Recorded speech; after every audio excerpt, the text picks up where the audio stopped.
فيلمنا بيبتدي على شاب اسمه جاليفر، وبيكون شغال في شركة في قسم المراسلات، بس هو شاب خجول شوية ومش بتاع شغل قوي. ولما بيروح الشركة بيلاقي إن في موظف جديد جه وبيتعين معاه في قسم المراسلات، وهما بيوصلوا الرسايل راح لمكتب الأستاذة دارسي. فالموظف الجديد اتكلم معاه كلمتين بالحب، قام جوليفر قاطع معاه الكلام وقال له بلاش تكلمها عشان ما تزعجهاش. قالت له لا خالص، هو ما ازعجنيش ولا حاجه. وبعدها وهما ماشيين الموظف الجديد كلمه وقال له اهو يا اسطى عادي بنتكلم مع البنات، مالك مأزمها في ايه؟ وقال له خليك جريء شويه لان كسوفك ده هو اللي مقعدك في قسم المراسلات 10 سنين وما بتتقدمش خطوه. وقال له كمان ان حس من ناحيته ان هو معجب بيها وبان في عينيك يا اسطى. فاعترف له جوليفر وقال له فعلا انا معجب بيها، فاقترح عليه انه يطلب ميعاد معاها ويخرجوا مع بعض. فجوليفر قال له هحاول، بس انا موظف صغير وعلى نياتي يعني. قال له عيب ما تقولش كده يا اخويا، ده انت قد الدنيا والدنيا مش قدك يابا. وبعدها جت دارسي فجأة وهما في الاسانسير مع بعض، فراح سابه معاها عشان يقول لها انه معجب بيها، لكن جاليفر بيتردد وما بيقولهاش وبيرجع قسم المراسلات. وبعدها بيتفاجئ ان الموظف الجديد بقى مديره في الشغل. جاليفر ساعتها حس ان في حاجه غلط وانه بقى لازم ياخد خطوه جديده في حياته،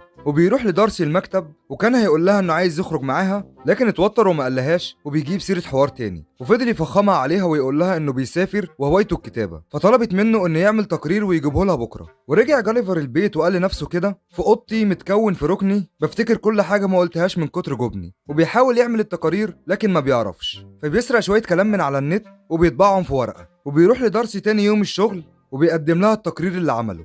فبيعجبها التقرير وبتنبهر منه، وطلبت منه انه يروح يعمل تقرير على المثلث برمودا، بس شرط انه يبقى لوحده لمده 3 اسابيع. قال لها ما تقلقيش اخوكي في الله صايع بحر وياما عمل القصص دي كتير. وبالفعل بياخد المركب وبيطلع على مثلث برمودا، بس بيواجه شويه صعوبات وبيلاقي دوامه كبيره وبتشده، وبيصحى بيلاقي نفسه في اقزام مكتفاه وفاكرينه وحش او عدو جاي يأذيهم، لان كلهم بشر طبيعيين وهو جسمه مش طبيعي وعملاق. فبياخدوه وبيسجنوه في الكهف، وبيقابل هناك سجين متهم بتهمة انه عاكس الاميرة، وقال له ان الجنرال ادوارد هو اللي عمل فيه كده لانه عايز يتجوز الاميرة. وقال له يا عم مش هتفرق، هي كده كده مش هتبصلي لان هو جنرال وانا بني ادم عادي. فجاليفر بيستغرب وبيشوف ان الحب مش كده، وقال له ما تقولش كده يا عم، تتبصلك ونص كمان، خليك انت بس واثق في نفسك. وبعديها بيحصل هجوم على المملكه من مملكه تانية، وبيكتف الجنرال جاليفر بسلاسل حديد وبيتحكم فيه، لكن العدوان بيوصل للاميره وبتكون في خطر. فالجنرال بينزل من على جاليفر عشان يروح ينقذ الاميره. جاليفر قال له انا ممكن اساعدك على فكره. رد عليه ادوارد بكل غرور وثقه كف نفسك يا بابا، وبيجري عشان يطلع للاميره. والسجين اتحايل على جاليفر عشان يطلع ينقذ الاميره لان الجنرال عقبال ما يطلع لها هتكون اتاخدت، وقام فاكك كل السلاسل اللي مأيداه واستغل انه عملاق وراح ينقذها ورمى الاعداء بصوابعه زي النمل.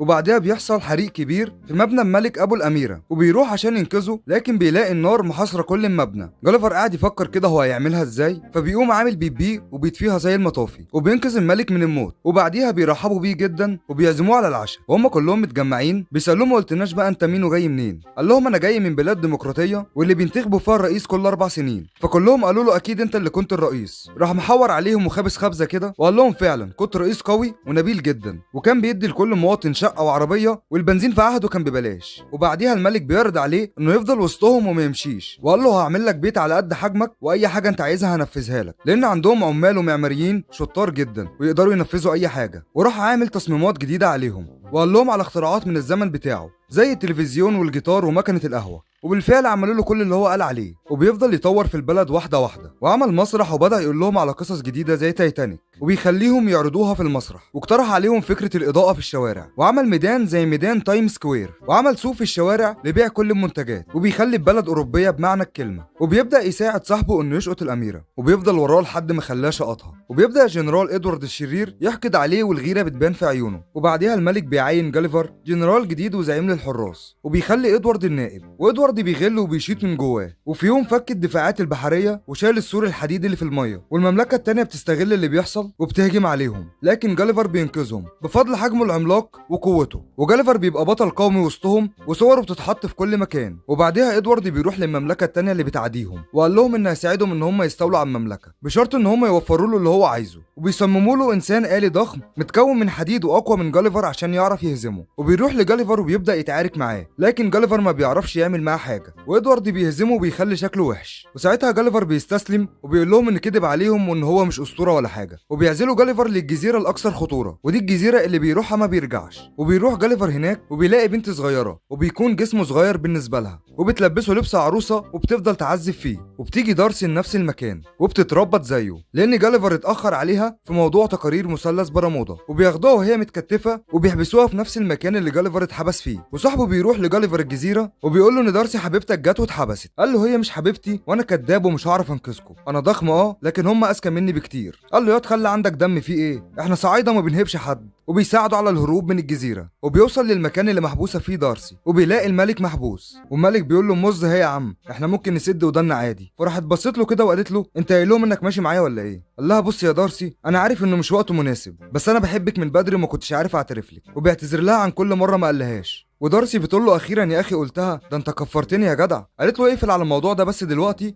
ونشوف هنطلع من هنا ازاي ونرجع للعالم بتاعنا. وبيطلب من الملك يساعده انه يتخلص من ادوارد والروبرت بتاعه، والملك بيوافق. وبتقوم معركه بينه وبين الروبرت اللي بيسوقه ادوارد، وادوارد قام مدقشمه وكهربه لحد ما وقعه على الارض. فبيجي صاحبه عشان يساعده وبيدخل جوه الروبرت وبيحاول يمنع ادوارد من التحكم في الروبرت، وبيفصل الكهرباء عنه خالص. وبعديها جاليفر بيستغل مساعده صاحبه وبيهزم ادوارد وبيقضي على الروبرت خالص. والملك والبلد كلها بتكون فرحانه بيه، ودارسي بتبقى في قمه سعادتها عشان اخيرا كسر حاجز خوفه وعمل حاجه. وبيعترف الشاب الشهم بحبه للاميره، وابوها الملك بيوافق انهم يتجوزوا بعض، وكله بيعيش حاله سعاده. وجاليفر بعدها بيحضن دارسي وبيرجعوا مكان ما جم. وبيرجع جاليفر الشركه وبيشتغل في قسم الرحلات، وكل شويه بيروح بلد يعمل تقرير عنها، وبيرتبط بدارسي وعلاقتهم بتقوى اكتر، وبيكتشف نفسه وامكانياته وبيتخلص من اي جبن وخوف جواه. واخيرا بياخد دارسي وبيعزمها على العشاء وبيخرجوا مع بعض. كان فين هواك يا حبيبي من بدري كان فين؟ وبينتهي فيلمنا على كده. ولو عجبكم فيلمنا بقى ما تنسوش اللايك والسبسكرايب وتفعلوا الجرس وتروقوا علينا.